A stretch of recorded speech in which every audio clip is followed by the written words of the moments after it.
What if a vast empire once covered half the world and then disappeared, not in war, not in fire, but in silence? No battles, no ruins, just erasure. Maps from the 16th, 17th, even 18th centuries label it clearly: Tartaria, a massive land stretching across Eurasia. But open your history book today, and it's gone. Wait till the name Tartaria appears in old atlases, journals, and travel logs. It was once described as an enormous territory, spanning parts of modern Russia, Central Asia, even China. European scholars wrote about it. Missionaries visited it. Cartographers drew it again and again. And then, sometime in the 19th century, it vanished from the narrative. So what happened? Was Tartaria ever real? Or are we looking at one of the strangest historical illusions in human memory? Historically, Tartaria was a catch-all term. European explorers used it to describe the vast, unfamiliar lands of Asia beyond their reach. These lands were home to many cultures: Mongols, Turkic peoples, Siberian tribes. But to the west, they were simply Tartars. One giant, mysterious land, too distant to define properly. Still, the word appeared consistently, on maps, in books, even in encyclopedias as late as 1771. Some editions described the Great Tartary as the largest country in the world. Its capital, sometimes listed as Tobolsk.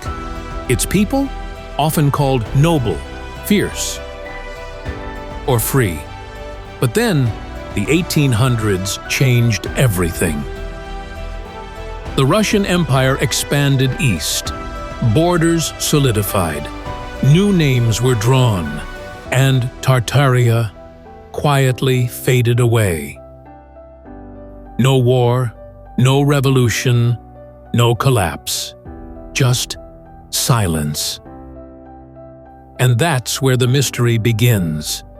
Because for many, that quiet erasure feels deliberate. Why would an empire, once labeled great, be scrubbed from maps and memory? Some point to architecture. Massive buildings across the world with domes, towers, and monumental scale that seem out of place for the technology of their time. Who really built them? Others question strange historical inconsistencies, blank spots in archives. Cities that seem to appear overnight. Cataclysms, fires, floods that destroyed entire regions and reset their story. Is it possible that we've been taught a version of history that leaves something out? Here's where the theories divide. The academic view is clear. Tartaria wasn't an empire, just a broad term for unknown lands. It grouped together diverse cultures under a single name. There was no central government, no shared identity, no hidden civilization.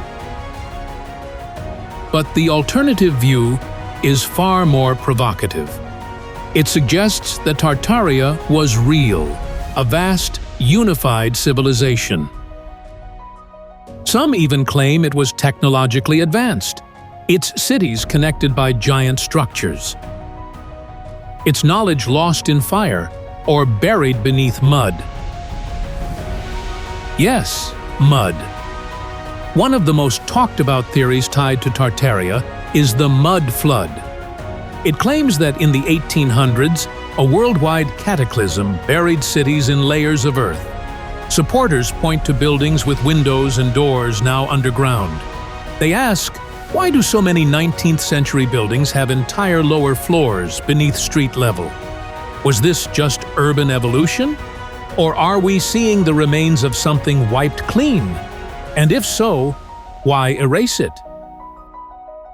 Some believe the answer lies in control. that the powers rising in the 18th and 19th centuries, the colonial empires, the scientific elite, needed a clean historical slate. A story that began with them. Anything older, more advanced, more independent, had to go. A reset, not just of buildings, but of memory. It's a bold claim, and many call it fantasy, but others look at the evidence and wonder. Could there be truth hiding in plain sight? So, was Tartaria just a misunderstood name on old maps? Or a real civilization, erased not by time, but by design? Was it myth or memory? If history is written by the victors, what happens to those who were erased? Maybe Tartaria never existed, or maybe it was more real than we've been allowed to believe. What do you think?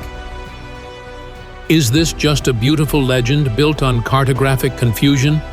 Or have we stumbled onto the edge of a forgotten chapter, one that's been waiting just beneath the surface for someone to ask the right question?